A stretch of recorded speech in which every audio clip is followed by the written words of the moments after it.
박도윤은 차에서 내리자마자 발을 멈췄습니다. 골목 입구에 걸린 현수막이 바람에 펄럭이고 있었습니다. 재개발 찬성, 주민 권리 보장하라, 두 개의 문구가 나란히 걸려 서로를 향해 소리치는 것 같았습니다. 그 아래로 낡은 담벼락에는 빨간 스프레이로 철거라는 글자가 크게 쓰여 있었습니다. 도윤은 가방에서 수첩을 꺼냈습니다. 민원인 연락처, 조합 측 담당자 이름, 취재 일정이 적힌 페이지를 넘겼지만 글자가 눈에 들어오지 않았습니다. 골목 안쪽에서 들려오는 공사 소음, 누군가의 고함, 그리고 묵직하게 깔린 정적이 뒤섞여 있었습니다. 이곳은 서울 북부의 오래된 주택가였습니다. 재개발이 예정된 지 5년째 주민들은 여전히 싸우고 있었습니다. 보상금을 둘러싼 갈등, 강제 집행 루머, 그리고 조합 내부의 불투명한 회계. 전형적인 재개발 분쟁이었습니다. 도윤에게는 이미 몇 번이나 써본 유형의 기사였습니다. 그런데 골목 안쪽으로 한 걸음 들어서는 순간 그는 알았습니다. 이곳을 안다는 것을. 담벼락의 균열, 모퉁이의 전봇대, 골목 끝에 보이는 낡은 슈퍼마켓 간판. 20년 전과 거의 달라지지 않았습니다. 아니, 더 낡았을 뿐이었습니다. 도윤은 천천히 걸었습니다. 발소리가 골목에 울렸습니다. 그는 자신이 언제 이곳에 왔었는지 정확히 기억하고 있었습니다. 2005년 겨울, 그가 신문사 사회부에 막 배치되었을 때였습니다. 그때도 이곳은 재개발 구역이었습니다. 그때도 현수막이 걸려 있었습니다. 그리고 그때 사람이 한 명 사라졌습니다. 도윤은 골목 한가운데 멈춰 섰습니다. 그는 손으로 얼굴을 한번 쓸어내렸습니다. 입술이 말라 있었습니다. 당시 철거 과정에서 주민 한 명이 실종되었습니다. 공식 기록에는 가출로 처리되었습니다. 경찰은 사건성이 없다고 판단했습니다. 조합 측은 관련 없다는 입장을 냈습니다. 언론도 며칠 다루다가 조용히 묻었습니다. 도윤 역시 그랬습니다. 그는 초년생 기자였습니다. 증거도 증언도 명확하지 않았습니다. 데스크는 추측성 기사는 쓰지 말라고 했습니다. 선배는 내가 감당할 수 있는 일인지 생각해봐라고 했습니다. 도윤은 결국 기사를 쓰지 않았습니다. 아니, 쓸 수 없었습니다. 그는 스스로에게 말했습니다. 현실적인 선택을 한 것뿐이라고. 그 후 20년 동안 도윤은 기자로 살아왔습니다. 사회부에서 정치부로, 그리고 다시 사회부로. 그는 자신이 나름대로 좋은 기사를 써왔다고 생각했습니다. 부당함을 지적했고, 약자의 목소리를 전했고, 때로는 권력을 흔들기도 했습니다. 하지만 이 골목은 잊었다고 믿었습니다. 아니, 잊고 싶었습니다. 도윤은 주머니에서 담배를 꺼냈습니다. 불을 붙이려다 말고 다시 집어넣었습니다. 그는 골목 끝을 바라보았습니다. 저 너머에 무엇이 남아있을까요? 아무것도 없을지도 모른다고 생각했습니다. 그때 누군가 그의 옆을 지나갔습니다. 고등학생으로 보이는 여학생이었습니다. 교복 위에 얇은 패딩을 걸쳤고 손에는 낡은 서류 봉투를 들고 있었습니다. 그녀는 도윤을 힐끗 보더니 골목 안쪽으로 걸어 들어갔습니다. 도윤은 그 뒷모습을 잠시 바라보았습니다. 그리고 다시 걸었습니다. 골목은 여전히 그대로였고 그의 발걸음은 과거를 향해 조금씩 들어가고 있었습니다. 도윤은 조합 사무실 앞에서 그 학생을 다시 보았습니다. 여학생은 사무실 문 앞에 서 있었습니다. 노크를 하지도 들어가지도 않은 채 그냥 서 있었습니다. 손에 든 서류 봉투를 꼭 쥔 모습이 어딘가 단단해 보였습니다. 도윤이 다가가자 학생이 고개를 돌렸습니다. 실례지만 조합 관계자세요? 목소리는 또렷했습니다. 예상보다 침착했습니다. 아니요. 저는 기자입니다. 도윤은 명함을 건넸습니다. 학생은 명함을 받아들었지만 보지 않았습니다. 그저 도윤을 바라볼 뿐이었습니다. 기자시라면 이 지역 재개발 취재 오신 거죠? 그렇습니다. 그럼 20년 전 일도 아시나요? 도윤의 손이 잠깐 멈췄습니다. 20년 전이요? 2005년 겨울에 여기서 사람이 한 명 사라졌어요. 기록에는 가출로 되어 있지만 실제로는 철거 과정에서 실종된 거였죠. 학생의 목소리에는 감정이 없었습니다. 사실만을 나열하는 것 같았습니다. 하지만 그 차가움이 오히려 무게를 만들었습니다. 도윤은 신중하게 대답했습니다. 그 사건에 대해서는 당시 기록이 많지 않은 걸로 알고 있습니다. 많지 않은 게 아니라 아무도 제대로 다루지 않은 거예요. 학생이 서류 봉투를 들어 올렸습니다. 저는 이서연이에요. 그때 실종된 사람의 손녀입니다. 도윤은 말을 잃었습니다. 서연은 봉투를 펼쳐 서류 몇 장을 꺼냈습니다. 경찰 조서, 조합 문서, 신문 스크랩이었습니다. 모두 20년 전 것들이었습니다. 할머니는 이 집에 40년을 사셨어요. 재개발 보상금도 제대로 못 받은 채 철거 날짜가 잡혔고 그날 밤 집에서 나가셨다가 돌아오지 않으셨어요. 서연은 서류를 하나씩 넘겼습니다. 경찰은 가출이라고 했어요. 조합은 관련 없다고 했어요. 신문에는 딱 사흘 동안만 작은 기사가 실렸어요. 그게 전부예요. 도윤은 서류를 내려다보았습니다. 자신이 쓰지 못한 기사의 파편들이 거기 있었습니다. 왜 아무도 책임지지 않았어요? 서연의 질문이 그를 관통했습니다. 할머니는 그냥 사라진 게 아니에요. 누군가 사라지게 만든 거예요. 그런데 왜 아무도 끝까지 묻지 않았어요? 도윤은 입을 열었다가 닫았습니다. 할 말이 없었습니다. 아니, 할 수 있는 말이 없었습니다. 저는 당시 초년생 기자였습니다. 증거가 부족했고 데스크에 판단도 있었습니다. 증거가 부족했다고요? 서연이 다른 서류를 꺼냈습니다. 조합 측 용역업체 직원 2명이 그날 밤 할머니 집 근처에 있었다는 목격담이 있었어요. 철거 일정이 갑자기 앞당겨진 것도 이상했고요. 그런데 경찰은 이걸 조사하지 않았어요. 도윤은 서류를 받아들었습니다. 손끝이 미세하게 떨렸습니다. 이건 어디서 구한 겁니까? 할머니를 찾으려고 5년 동안 모았어요. 동사무소, 경찰서, 옛날 신문기사, 주민증언. 할 수 있는 건 다 했어요. 서연은 도윤을 똑바로 보았습니다. 기자님은 왜 끝까지 쓰지 않으셨어요? 도윤은 대답하지 못했습니다.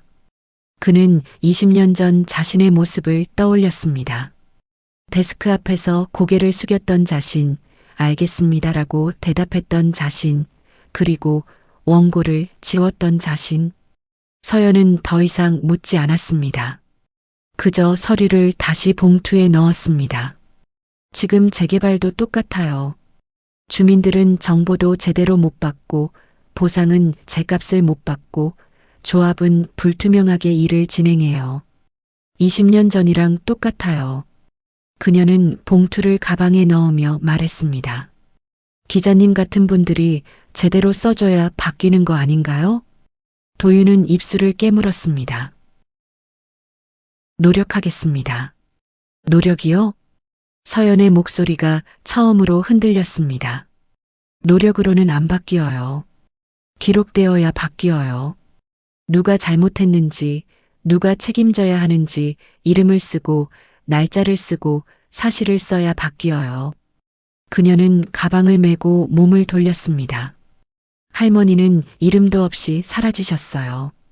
그게 제일 억울해요. 서연은 골목 안쪽으로 걸어갔습니다. 도윤은 그 자리에 서 있었습니다. 손에는 서연이 건넨 서류가 들려 있었습니다. 바람이 불어왔습니다. 서류가 바스락거렸습니다. 그는 고개를 들어 하늘을 보았습니다. 구름이 빠르게 흘러가고 있었습니다. 20년 전 그는 기자가 되고 싶었습니다. 진실을 기록하고 싶었습니다. 그런데 언제부터 기록하는 대신 회피하게 되었을까요? 도윤은 서류를 가방에 넣었습니다. 그리고 조합 사무실 문을 열었습니다. 안에서 누군가 그를 기다리고 있었습니다. 익숙한 얼굴이었습니다. 최민석? 20년 전 함께 이 골목을 취재했던 동료였습니다. 최민석은 웃고 있었습니다. 박도윤 기자님, 진짜 오랜만이네요. 그는 손을 내밀었습니다. 도윤은 잠시 망설이다 악수했습니다. 민석의 손은 따뜻했습니다. 여기서 만날 줄은 몰랐습니다. 도윤이 말했습니다. 민석은 의자를 권하며 앉았습니다. 저도요. 그런데 재개발 취재라면서요? 우리 조합이 뭐 문제라도 있나요? 민석은 여전히 웃고 있었지만 목소리에는 경계가 섞여 있었습니다. 도윤은 가방에서 수첩을 꺼냈습니다. 주민 민원이 있어서 왔습니다. 보상 절차나 조합 운영에 대한 취재입니다. 아, 그거요. 일부 주민들이 오해하는 부분이 있어요. 저희는 모든 절차를 투명하게 진행하고 있습니다. 민석은 서류철을 꺼내 테이블에 놓았습니다. 필요하시면 자료 드릴게요. 조합회의록, 보상 내역 다 공개 가능합니다. 도윤은 서류를 훑어보았습니다. 정갈하게 정리되어 있었습니다. 너무 정갈했습니다. 20년 전에도 이곳이 재개발 구역이었죠? 민석의 표정이 미세하게 굳었습니다. 그랬죠. 그때는 무산됐지만 그때 실종 사건이 있었습니다. 기억나요. 민석은 커피를 한 모금 마셨습니다. 그 사건은 경찰이 가출로 결론 내렸어요. 조합이랑은 관계없는 일이었죠. 당시 조합 측 용역업체 직원들이 목격됐다는 증언이 있었습니다. 증언이요? 민석이 컵을 내려놓았습니다. 도윤 씨, 그건 20년 전 일이에요. 게다가 확인되지 않은 이야기고요. 도윤은 서연이 준 서류를 꺼냈습니다. 이 자료들을 봤습니다. 당시 철거 일정이 갑자기 바뀌었고 조합 내부에서도 논란이 있었던 것 같은데요. 민석은 서류를 보지 않았습니다. 그저 도윤을 바라보았습니다. 도윤 씨는 그때도 그 이야기 쓰려고 했잖아요. 목소리가 낮아졌습니다. 그런데 안 썼죠. 왜 안 썼는지 기억나요? 도윤은 대답하지 않았습니다. 민석이 앞으로 몸을 기울였습니다. 증거가 없었으니까요. 증언도 불확실했고 경찰 조사도 끝났고 데스크도 반대했으니까요. 그래서 우리 둘 다 안 쓴 거예요. 저는 쓰지 못한 겁니다. 도윤이 말했습니다. 못한 것과 안 한 것은 다릅니다. 민석은 잠시 침묵했습니다. 그리고 한숨을 쉬었습니다. 도윤 씨, 나 기자 그만둔 지 15년 됐어요. 지금은 이 동네 사람이에요. 조합 일도 하고 주민들이랑도 살고 여기가 내 삶의 터전이에요. 그는 창밖을 보았습니다. 재개발되면 여기 사는 사람들 삶이 나아져요. 낡은 집 대신 새 아파트 받고 재산 가치도 오르고 동네도 깨끗해지고 그게 현실이에요. 20년 전 실종된 분의 현실은요? 민석의 얼굴이 굳어졌습니다. 그분은 안타까운 일이었어요. 하지만 그게 재개발 때문이라는 증거는 없어요. 지금 와서 그 이야기 꺼내면 누가 이득 봐요? 주민들만 불안해지고 사업은 지연되고 결국 다 손해예요.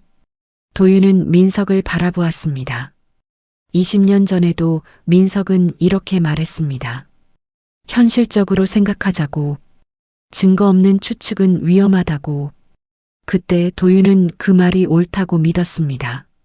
하지만 지금은 알 수 있었습니다. 그것은 회피였다는 것을. 민석 씨, 저는 취재를 계속할 겁니다. 민석이 눈을 가늘게 떴습니다. 뭘 취재한다는 거예요? 20년 전 사건과 지금 재개발의 연결고리를 찾아보려고 합니다. 도윤 씨, 민석의 목소리가 차가워졌습니다. 그건 현명한 선택이 아니에요. 20년 전 일은 이미 정리됐어요. 지금 다시 파헤치면 도윤 씨한테도 좋을 게 없어요. 좋을 게 없다는 게 무슨 뜻입니까? 조합에는 영향력 있는 사람들이 많아요. 지역 정치인, 건설사, 언론사, 도윤 씨 회사 광고주도 있고요. 도윤은 천천히 일어났습니다. 협박입니까? 협박이 아니라 충고예요. 민석도 일어섰습니다. 우리 둘 다 알잖아요. 기자가 진실만 쓴다고 세상이 바뀌지 않는다는 거. 때로는 침묵이 더 현명한 선택이에요. 도윤은 가방을 들었습니다. 20년 전에는 그 말을 믿었습니다. 하지만 지금은 아닙니다. 그는 문을 열고 나갔습니다. 복도에 서자 다리가 떨렸습니다. 손바닥에 땀이 났습니다. 도윤은 벽에 기대어 숨을 고르했습니다. 민석의 말이 머릿속을 맴돌았습니다. 영향력, 광고주, 압력. 20년 전에도 들었던 단어들이었습니다. 하지만 그가 진짜 두려운 것은 그것이 아니었습니다. 자신이 다시 무너질까봐 두려웠습니다. 또다시 침묵을 선택할까봐 두려웠습니다. 도윤은 주머니에서 휴대폰을 꺼냈습니다. 서연의 연락처가 메모에 저장되어 있었습니다. 그는 잠시 망설였습니다. 그리고 전화를 걸었습니다. 여보세요? 서연의 목소리였습니다. 저, 박도윤 기자입니다. 혹시 만날 수 있을까요? 할머니 이야기를 더 듣고 싶습니다. 전화 너머로 침묵이 흘렀습니다. 그리고 서연이 대답했습니다. 내일 오후 3시 할머니 집 앞에서 뵐게요. 도윤은 전화를 끊었습니다. 그는 골목을 내려다보았습니다. 20년 전 자신이 외면했던 진실이 여전히 그곳에 남아 있었습니다. 이번에는 도망치지 않기로 했습니다. 다음 날 오후 도윤은 약속 장소에 일찍 도착했습니다. 서연의 할머니가 살았던 집은 여전히 그 자리에 있었습니다. 대문은 잠겨 있었고 담벼락에는 철거 예정이라는 딱지가 붙어 있었습니다. 집 앞 화단에는 잡초가 무성했습니다. 도윤은 담벼락을 쓰다듬었습니다. 거친 시멘트 표면이 손끝에 닿았습니다. 할머니는 이 집을 정말 사랑하셨어요. 뒤에서 서연의 목소리가 들렸습니다. 도윤이 돌아보자 서연이 가방을 메고 서 있었습니다. 그녀는 대문 앞에 쪼그려 앉아 화단의 잡초를 뽑기 시작했습니다. 어렸을 때 여기서 할머니랑 꽃을 심었어요. 할머니는 코스모스를 좋아하셨어요. 서연은 조용히 말했습니다. 도윤도 함께 쪼그려 앉았습니다. 두 사람은 말없이 잡초를 뽑았습니다. 흙냄새가 났습니다. 잠시 후 서연이 입을 열었습니다. 기자님은 왜 기자가 되셨어요? 도윤은 손을 멈췄습니다. 진실을 기록하고 싶어서였습니다. 지금도 그래요? 도윤은 대답하지 못했습니다. 서연이 뽑은 잡초를 모으며 말했습니다. 저는 기자님을 원망했어요. 어제까지도요. 알고 있습니다. 하지만 지금은 조금 다르게 생각해요. 서연이 고개를 들었습니다. 기자님도 두려웠던 거죠? 도윤은 그녀를 바라보았습니다. 서연의 눈빛이 차갑지 않았습니다. 저도 두려워요. 할머니 일을 파헤치면 누가 다칠까봐, 아무것도 바뀌지 않을까봐. 그래서 5년 동안 혼자 자료만 모았어요. 누구한테 말도 못하고요. 서연은 흙을 털어냈습니다. 그런데 어제 기자님 전화를 받고 생각했어요.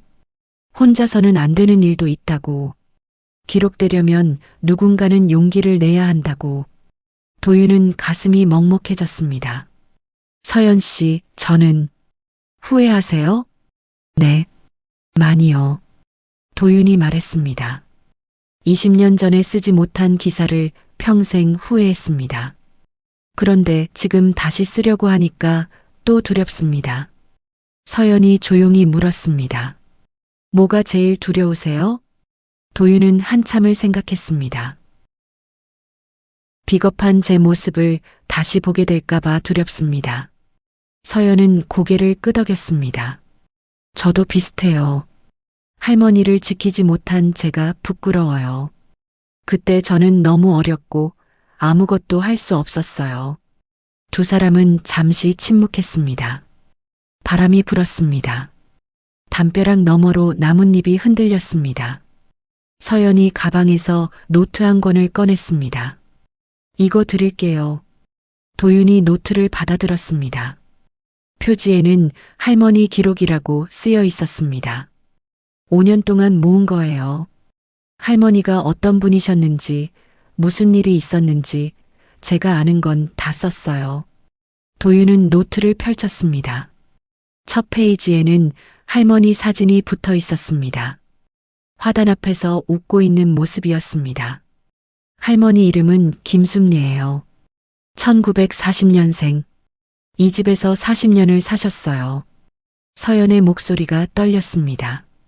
기록에는 이름만 남았지만 할머니는 진짜 사람이었어요. 웃고 울고 꽃을 좋아하고 손녀를 아끼던 사람이었어요. 도윤은 노트를 천천히 넘겼습니다.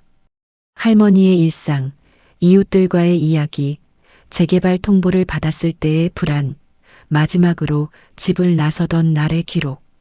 서연이 5년 동안 모은 할머니의 삶이 거기 있었습니다.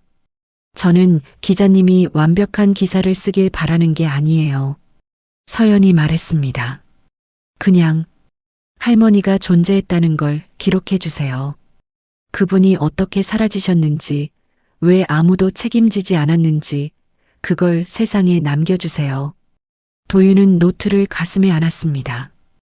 약속하겠습니다. 반드시 씁니다. 서연이 처음으로 미소 지었습니다. 작고 슬픈 미소였습니다. 감사해요, 기자님. 도윤은 사무실로 돌아와 컴퓨터 앞에 앉았습니다. 빈 문서를 열었습니다. 커서가 깜빡였습니다. 그는 서연의 노트를 펼쳤습니다. 20년 전 자료들을 꺼냈습니다. 그리고 타자를 치기 시작했습니다. 제목은 이렇게 썼습니다. 20년 만에 기록되는 이름 마이너스 김순례. 밤새 원고를 썼습니다. 지우고 다시 쓰고 다시 지우고 또 썼습니다. 새벽 4시 도윤은 완성된 원고를 바라보았습니다. 완벽하지 않았습니다. 모든 진실을 밝히지도 못했습니다. 누가 책임져야 하는지 명확한 결론도 내리지 못했습니다. 하지만 김순례라는 사람이 존재했다는 것, 그분이 어떻게 사라졌는지, 왜 아무도 끝까지 묻지 않았는지는 기록했습니다. 도윤은 마우스를 데스크 메일함으로 옮겼습니다. 손이 떨렸습니다. 보내는 순간 돌이킬 수 없다는 걸 알았습니다. 압력이 올 것이고 비난도 있을 것이고 어쩌면 아무것도 바뀌지 않을지도 모른다는 것도 알았습니다. 하지만 이번에는 침묵하지 않기로 했습니다. 도윤은 전송 버튼을 눌렀습니다. 메일이 발송되었습니다. 그는 의자에 기대어 눈을 감았습니다. 창밖으로 새벽빛이 들어왔습니다. 비가 내리기 시작했습니다. 기사가 나간 날 아침 도윤의 전화기가 울렸습니다. 데스크였습니다. 회의실로 오라는 말이었습니다. 도윤은 예상했던 일이었습니다. 조용히 자리에서 일어났습니다. 회의실에는 부장과 데스크가 앉아 있었습니다. 테이블 위에는 아침 신문이 펼쳐져 있었습니다. 사회면 하단에 도윤의 기사가 실려 있었습니다. 앉으세요. 부장이 말했습니다. 목소리는 차가웠습니다. 기사 봤습니다. 20년 전 사건을 다시 다뤘더군요. 네. 왜 사전에 보고하지 않았습니까? 죄송합니다. 부장은 신문을 접었습니다. 조합 측에서 항해 전화가 왔습니다. 광고주 중 한 곳은 광고 중단을 검토 중이라고 합니다. 도윤은 고개를 숙였습니다. 하지만 부장이 말을 이었습니다. 독자 반응은 좋습니다. 온라인 조회수가 평소의 3배고 댓글도 많이 달렸습니다. 대부분 지지하는 내용이더군요. 도윤은 고개를 들었습니다. 부장이 그를 바라보았습니다. 박 기자, 다음 기사는 사전에 보고하십시오. 하지만 취재는 계속하세요. 끝까지요. 도윤은 믿을 수 없다는 표정으로 부장을 보았습니다. 감사합니다. 감사할 것 없습니다. 기자 일 제대로 한 것뿐이니까요. 부장은 자리에서 일어났습니다. 20년 전에 제가 당신 기사를 막았습니다. 그때는 그게 맞다고 생각했습니다. 하지만 틀렸습니다. 부장이 문을 열며 말했습니다. 이번에는 제대로 합시다. 일주일 후 검찰이 재개발 조합에 대한 조사를 시작했습니다. 20년 전 사건도 재조사가 결정되었습니다. 늦었지만 시작은 되었습니다. 민석은 조합 이사직에서 물러났습니다. 도윤에게 전화 한 통 걸어왔습니다. 도윤 씨, 후회 안 해요? 후회는 20년 전에 했습니다. 그래요. 나도 마찬가지예요. 민석은 전화를 끊었습니다. 도윤은 창밖을 바라보았습니다. 비가 내리고 있었습니다. 한 달 후 도윤은 서연을 다시 만났습니다. 할머니 집 앞 화단이었습니다. 서연은 코스모스 씨앗을 뿌리고 있었습니다. 재개발이 중단됐다면서요? 도윤이 물었습니다. 일시 중단이에요. 조사 끝나면 다시 진행될 거예요. 서연이 대답했습니다. 그래도 이번에는 제대로 될 것 같아요. 투명하게요. 그녀는 흙을 덮으며 말했습니다. 할머니를 찾지는 못했어요.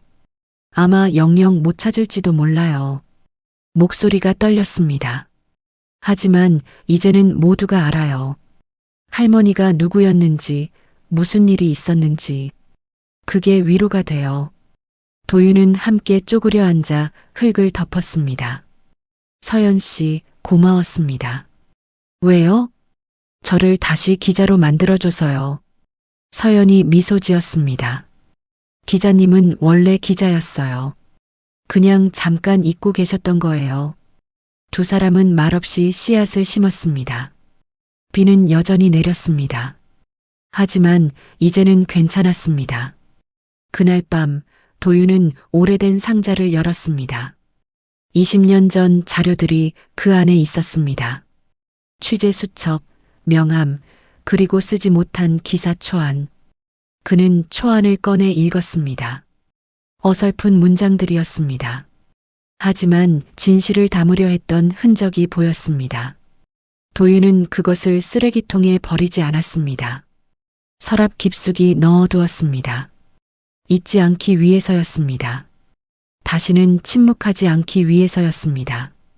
몇 달 후 봄이 왔습니다. 도윤은 다시 그 골목을 찾았습니다. 할머니 집 앞 화단에 코스모스가 피어 있었습니다. 서연이 심은 씨앗이 꽃을 피운 것이었습니다. 도윤은 꽃 앞에 쪼그려 앉았습니다. 바람이 불었습니다. 꽃잎이 흔들렸습니다. 김순례 할머니, 도윤이 조용히 말했습니다. 늦었지만 기록했습니다. 할머니가 어떤 분이셨는지, 무슨 일이 있었는지, 이제 아무도 모른 척하지 않습니다. 그는 꽃을 쓰다듬었습니다. 저도 더 이상 모른 척하지 않겠습니다. 도윤은 일어서서 골목을 걸었습니다. 현수막은 아직 걸려 있었습니다. 철거 표시도 남아 있었습니다. 하지만 이제는 달랐습니다. 사람들이 질문하기 시작했습니다. 기록을 요구했습니다. 책임을 물었습니다. 변화는 느렸습니다. 완벽하지도 않았습니다. 하지만 시작되었습니다. 도윤은 차에 올라 시동을 걸었습니다. 백미러에 골목이 비쳤습니다. 20년 만에 다시 찾은 그 골목은 이제 그를 붙잡지 않았습니다. 그는 앞을 보고 운전했습니다. 휴대폰이 울렸습니다. 서연이었습니다. 기자님, 새 제보가 있어요. 다른 재개발 지역에서도 비슷한 일이 있었대요. 도윤은 미소 지었습니다. 주소 보내주세요. 바로 갈게요. 네. 조심히 오세요. 전화를 끊고 도윤은 핸들을 꽉 잡았습니다. 비가 내렸습니다. 하지만 이제는 괜찮았습니다. 비는 멈추지 않아도 그는 계속 갈 수 있었습니다. 기록하는 사람으로, 침묵하지 않는 사람으로. 그렇게 도윤은 다시 길을 떠났습니다. 골목을 지나 빗속을 지나 진실을 향해